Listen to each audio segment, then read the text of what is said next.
Halo semua, kita bertemu pada sesi yang kedua, yaitu pentingnya aturan tata ruang. Ini salah satu contoh pengaturan intensitas bangunan. Tingginya, luas total lantainya, posisinya dari jalan, semua diatur agar serasi dengan tetangganya dan juga tidak menimbulkan gangguan dan kerugian bagi tetangganya.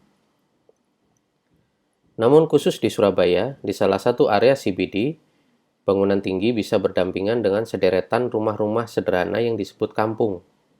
Kampung ini dipertahankan karena memiliki nilai sejarah dan budaya bagi kota Surabaya. Bila diperhatikan, jika bangunan tidak mengikuti aturan tata ruang, maka dia akan menimbulkan gangguan dan bahkan bisa merugikan tetangganya. Misalkan rumah yang mestinya hanya 2 lantai, dibangun 4 lantai, sehingga menutupi cahaya matahari ke tetangganya. Tidak hanya bangunan, peruntukan lahan juga masuk dalam tata ruang. Misal permasalahan yang pernah terjadi di Surabaya, yaitu area ruang terbuka hijau digunakan untuk pom bensin. Trotoar yang mestinya 3 meter dibangun hanya 1 meter. Jika masyarakat mengetahui pelanggaran aturan tata ruang tersebut, masyarakat dapat melaporkannya di tingkat kecamatan. Sebab hidup bermasyarakat seharusnya saling menghargai hak-hak dari tetangganya untuk tinggal dengan tenang dan tanpa gangguan, bahkan kerugian yang bisa timbul dari keinginan individu tersebut. Masyarakat awam pun sebenarnya dapat mengetahui indikasi pelanggaran yang dilakukan oleh tetangganya dengan melihat pembangunan secara normatif yang sudah ada di sekitarnya. Misalnya, tetangga membangun pagar melebihi posisi saluran pematusan, memperluas permukaan lantai sampai menutupi saluran pematusan terbuka, sehingga susah untuk dibersihkan.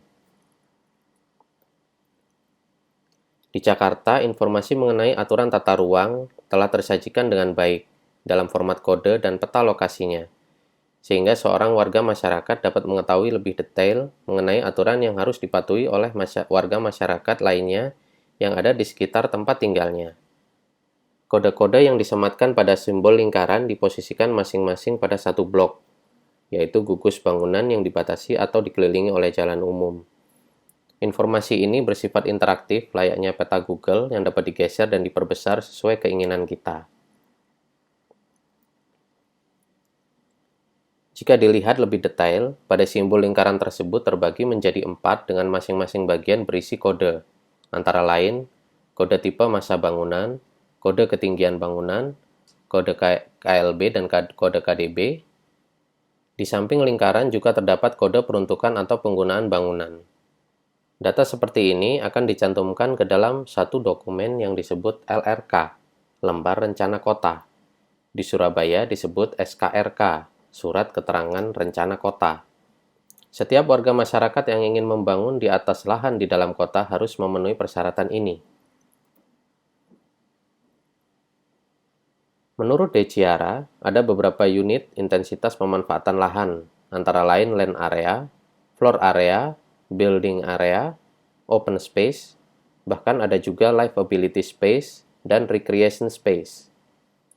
Open space dihitung dari pengurangan land area dengan building area atau luas lahan dikurangi luas lantai dasar.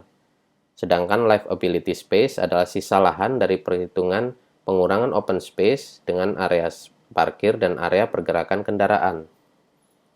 Livability space umumnya dimanfaatkan untuk aktivitas publik. Kemudian kita akan mengenal istilah KDB, KLB dalam bahasa Inggris.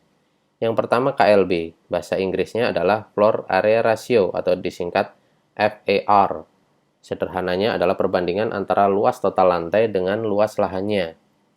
Yang kedua KDB, bahasa Inggrisnya adalah Building Covered Ratio, disingkat BCR, dan terkadang disebut BC atau Building Covered saja. Sederhananya perbandingan antara luas lantai dasar terhadap luas lahannya.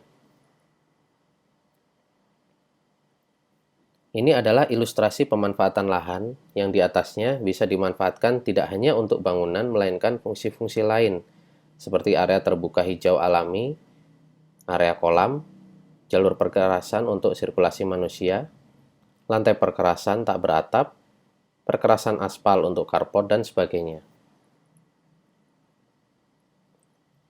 Ini adalah contoh ilustrasi penerapan livability space dan recreation space yang ada di luar negeri, diterapkan dalam desain kuldesak, kawasan permukiman. Ini juga contoh bagaimana penerapan layer lantai dasar dan lantai total bangunan, kemudian layer pergerakan mobil dan penyimpanan mobil ditunjukkan pada masing-masing peta. Ini adalah akhir dari sesi kedua.